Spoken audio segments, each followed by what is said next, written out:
यह 14 अगस्त की सुबह थी। दिल्ली से शिमला जाने वाली फ्लाइट 6E4711 सुबह 6:45 बजे उड़ान भरने वाली थी। मैं अपने ऑफिस के एक प्रोजेक्ट के सिलसिले में जा रही थी।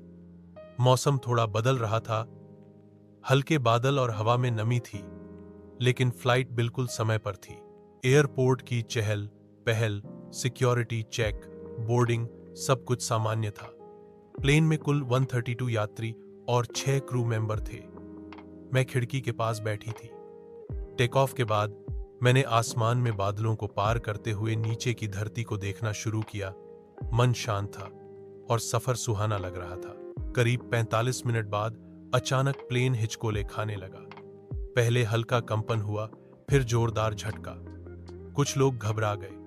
एयर होस्टेस ने सभी से सीट बेल्ट बांधने को कहा।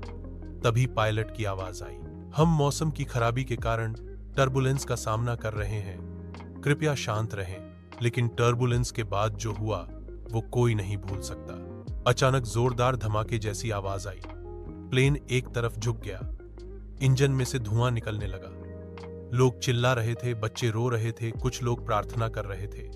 मैं खुद इतनी डर गई थी कि शरीर सुन्न हो गया था। फिर पायलट की एक और आवाज आई, इस बार कांपती हुई, हम इंजन फेलियर का सामना कर रहे हैं, हमें इमरजेंसी लैंडिंग करनी होगी। लेकिन बहुत देर हो चुकी थी। प्लेन तेजी से नीचे गिर रहा था। नीचे पहाड़ी जंगल था।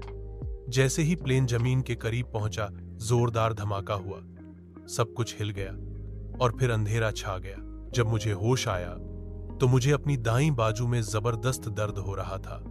सिर से खून बह रहा था। चारों तरफ चीखें, धुआं और जली हुई प्लेन की आवाजें थीं। मैंने खुद को मुश्किल से सीट से निकाला। प्लेन का अगला हिस्सा पूरी तरह जल चुका था। कई लोग वहीं पर मारे जा चुके थे। करीब 40 लोग जिंदा थे, लेकिन सभी घायल थे। किसी की टांग टूटी थी, कोई बेहोश था, कोई रो रहा था। नेटवर्क नहीं था और प्लेन का ब्लैक बॉक्स भी क्षतिग्रस्त हो चुका था। हम एक घने जंगल में थे, चारों ओर सिर्फ पेड़ और खामोशी। हम बचे हुए लोग एक साथ हुए। खाने के लिए जो कुछ बचा था उसे साझा किया। एक डॉक्टर यात्री भी थे, उन्होंने घायलों का प्राथमिक इलाज किया। हमने पेड़ों की शाखाओं और सीट के कवर से टेंट जैसी चीजें बनाई। दिन में खाने की तलाश और रात में जानवरों से बचाव हमारी दिनचर्या बन चुकी थी। तीसरे दिन एक यात्री की तबीयत बिगड़ गई और इलाज ना मिलने से उसकी मृत्यु हो गई।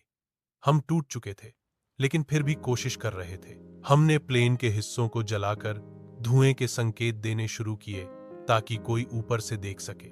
चौथे दिन एक हेलीकॉप्टर ने धुआं देखा और हमारी लोकेशन नोट की। पांचवें दिन 2 हेलीकॉप्टर आए और रेस्क्यू ऑपरेशन शुरू हुआ। सभी को धीरे धीरे सुरक्षित स्थान पर पहुंचाया गया। कई लोग ICU में थे, कुछ को महीनों का इलाज चला। मैं खुद 1 महीने अस्पताल में भर्ती रही। इस हादसे में कुल 78 लोग मारे गए और 60 लोग किसी तरह बच पाए। मैं उनमें से एक थी। आज उस घटना को 2 साल हो चुके हैं, लेकिन हर रात जब आंखें बंद करती हूं तो वो पल सामने आ जाते हैं। जिंदगी अब पहले जैसी नहीं रही। हर दिन को मैं एक नई सौगात समझती हूं।